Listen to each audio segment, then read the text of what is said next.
안녕하세요. 이번 시간에는 소프트맥스 클래시파이어를 어떻게 구현하는지 배우기 위한 랩 6A를 진행하겠습니다.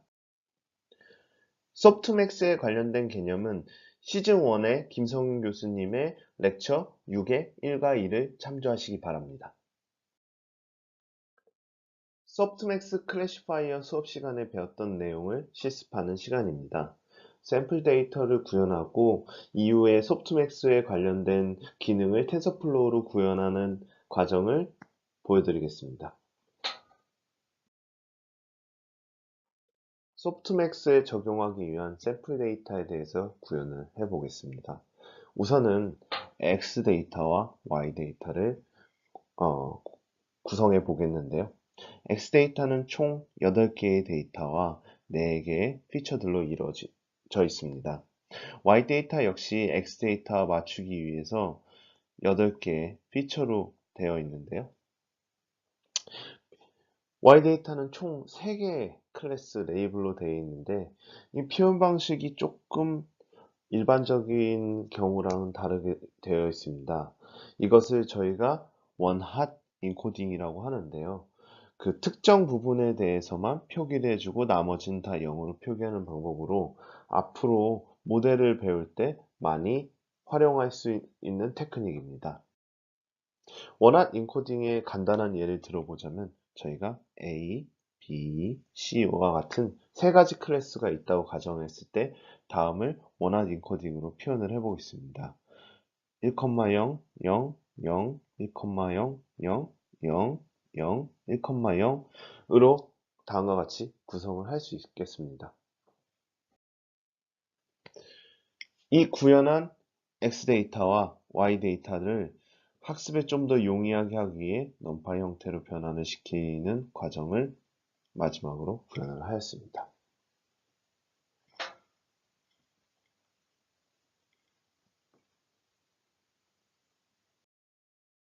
소프트맥스 함수는 여러 개의 클래스를 예측할 때 유용합니다. 실생활에서는 동물의 사진이나 사진을 인물별로 분류하는 등의 단순한 이진 분류보다는 더 많이 활용되는 클래스를 분류해야 할 경우가 많은데요. 이럴 때 소프트맥스를 활용하는 경우가 많습니다.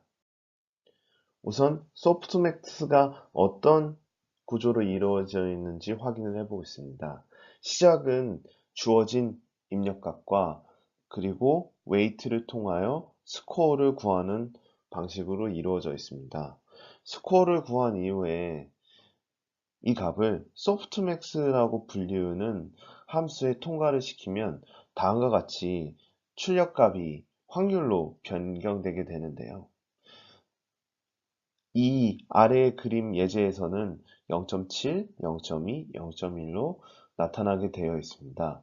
여기서 한 가지 추가로 중요한 점은 이 소프트맥스는 확률값으로 변환하는 과정이기 때문에 전체 확률값의 총합은 반드시 1이 되어야 합니다. 그럼 이것을 텐서플로우로 구현하려면 어떻게 해야 할까요? 다음과 같이 주어진 수식을 텐서플로우로 그대로 구현하면 됩니다. 첫 번째로는 로지스틱 클래시파이어에 나와 있는 이 부분에 대해서 텐서플로우의 매트릭스 곱을 활용하여 적용시킵니다. 그 다음 소프트맥스 함수는 직접 구현을 해도 되지만 이번에는 텐서플로우에 구현된 tfnn 소프트맥스를 통해서 좀 더 간단하게 구현을 진행합니다. 이전에 구현하였던 웨이트와 바이어스에 대해서 구현하는 과정입니다.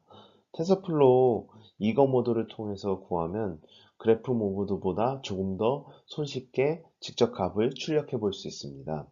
4개의 특징값과 그리고 이전에 정의하였던 클래스의 3개를 구현하는 과정인데요. tf 베리어블 통해서 구현을 하고 랜덤 노멀 값으로 랜덤 값을 적용하는 방식입니다. 베리어블로 저장을 시켜주고요. 마지막에는 그 이후에 직접 웨이트와 바이어스 값들을 출력해보면 정상적으로 쉐이프가 나오고 값들도 출력되는 것을 알 수 있습니다. 두 번째로 구현하였던 소프트맥스 함수에 대해서도 값을 확인해 보겠습니다. 우선 간단한 샘플 데이터 한 개를 적용을 한번 시켜 볼 텐데요. 출력값을 확인해 보면 총 3개의 레이블이 정상적으로 출력됨을 확인할 수 있습니다. 이 중 첫 번째가 가장 큰 값을 가지고 있으므로 첫 번째 레이블을 선정되었다고 저희는 말을 할 수 있겠고요. 이전에 언급했듯이 총 출력값들의 합은 1이 됨을 다시 한번 확인할 수 있습니다. 이번에는 코스트 함수를 정의해 보겠습니다. 이 로스 함수는 y 곱 로그 y 햇으로 정의를 할 수 있는데요. 이것은 크로스 엔트로피죠. 관련 크로스 엔트로피를 구현한 후에 텐서플로우 함수로 전체 합의 평균을 구하면 총 코스 값이 구해집니다. 학습을 진행하면서 역시 정확도를 올리기 위해서는 코스트 함수를 최소화하는 방법을 진행해야 하는데요. 이는 다음과 같습니다.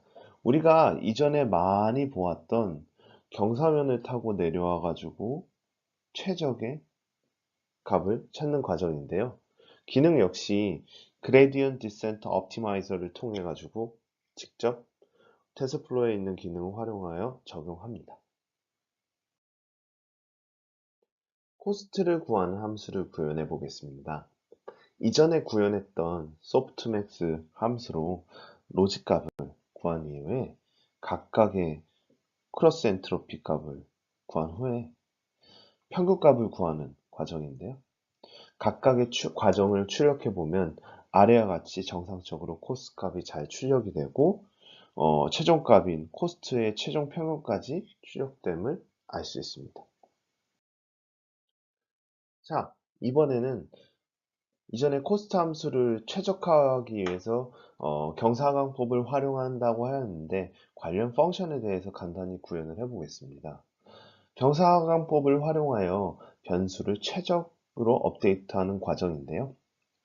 코스트 값을 바탕으로 경사광법을 직접 적용을 시켜 모델의 파라미터가 얼마나 변할지 판단해 줍니다. 베리어블은 이전에 정의하였던 로직 값의 웨이트와 바이어스를 의미합니다. 다음과 같이 경사광법을 용한 값들을 프린트했을 때 변하는 값들을 확인해 볼 수 있습니다. 자, 이제 지금까지 구현한 기능들을 기반으로 학습을 할 수 있는 fit 함수의 구현과 설명을 진행하겠습니다. 기본적으로 2000번의 에폭과 경사광법을 활용하여 각 파라미터 값들을 업데이트 해주는데요. 매 100번마다 로스 값을 출력하면서 학습이 방향이 정상적으로 가고 있는지를 확인할 수 있습니다. 출력 결과를 보면 첫 로스 값에서 2000번의 로스 값까지 정상적으로 로스가 떨어짐을 확인할 수 있습니다.